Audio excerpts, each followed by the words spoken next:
Hello दोस्तों, आज हम बात करेंगे हार की जीत कहानी, जिसके लेखक है सुदर्शन। हार की जीत जो है वो सुदर्शन की एक प्रसिद्ध आदर्शवादी कहानी है। प्रस्तुत कहानी में बाबा भारती के पास एक बहुत सुंदर घोड़ा था, जिसे देखकर उन्हें रात दिन आनंद आता था। जब तक वो सायंकाल के समय उस पे चढ़ के 10-15 किलोमीटर चक्कर नहीं लगाते थे, तब तक उनको चैन नहीं पड़ता था।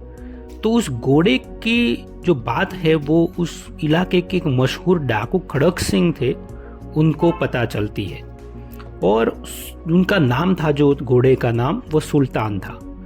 तो एक दिन यह खड़क सिंह जो था वो दोपहर को बाबा जी के पास पहुंचता है। उसने सुल्तान की बहुत प्रशंसा की।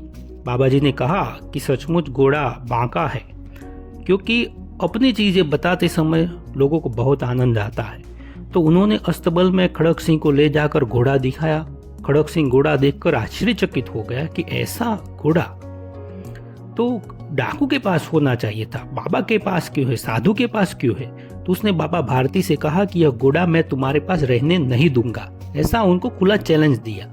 बाबा भारती भी डर के मारे रात को नींद नहीं आ रही थी। वो घोड़े की रखवाली करते थे और अस्तबल में समय बिताने लगे। अब बात एक दिन की है, बहुत ये उनके खड़क सिंह के आने के बाद बहुत समय बीत जाने के बाद एक दिन जो है वो शाम के समय बाबा भारती सुल्तान की पीठ पर सवार होकर घूमने के लिए जा रहे थे। अचानक उनको एक आवाज आती है कि ओ बाबा, इस अपाहिज की बात सुनते जाना। बाबा ने देखा कि एक अपाहिज जो है वो वृक्ष के नीचे बैठा दया की भीख मांग रहा है। तब बाबा जी के पूछने पर उन्होंने कहा कि मैं चलने में असमर्थ हूँ, मुझे रामावाला गांव में मेरे सौतेले भाई वैद्य दुर्गादत्त के घर पर पहुंचा दो तो आपकी बड़ी कृपा होगी। अब बाबा भारती घोड़े से उतरे, अपाहिज को घोड़े पर चढ़ाकर स्वयं लगाम पकड़कर धीरे धीरे चलने लगे, क्योंकि वो बीमार था और बाबा तो वैसे ही साधु पुरुष थे।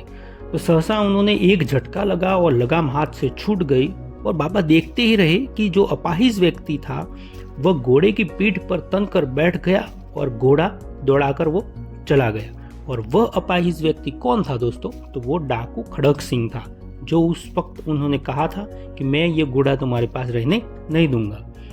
कुछ देर बाद बाबा भारती ने चिल्लाकर उन्हें ठहरने के लिए कहा। आवाज सुनकर खड़क सिंह ने घोड़ा रोक लिया। बाबा ने उसके पास जाकर उसे विश्वास दिलाया कि उसे घोड़ा अब वापस नहीं चाहिए, लेकिन उससे यह बात माननी होगी कि वह इस घटना जो हुई है उसके बारे में किसी से न कहे। क्यों? क्योंकि अगर ये बात लोगों को पता चलेगी तो दुनिया में कोई व्यक्ति जो है वो अपाहिज की मदद नहीं करने आएगा। तो बाबा भारती तो चले गए, लेकिन उनके कहे शब्द जो है वो खड़क सिंह के कानों में घूमते रहे। दोस्तों, एक समय था, आदर्शवादी कहानी, एक समय था कि डाकुओं में भी दया रहती थी। एक रात जो था वो चारों तरफ सन्नाटा था। खड़क सिंह घोड़ा लेकर बाबा भारती के मंदिर में पहुंचता है और उसने देखा कि अस्तबल का फाटक जो था वो खुला था।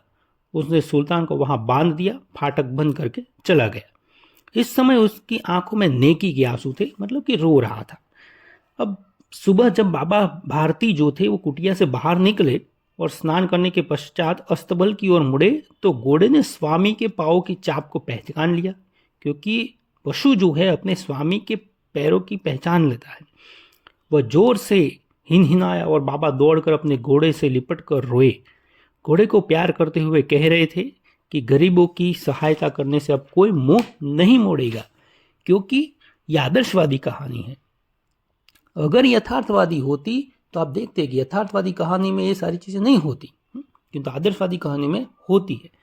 तो थोड़ी देर बाद जब वे अस्तबल से बाहर निकले तो उनके आंसू भी उसी जगह पर गिर रहे थे जहां खड़क सिंह के आंसू गिरे थे।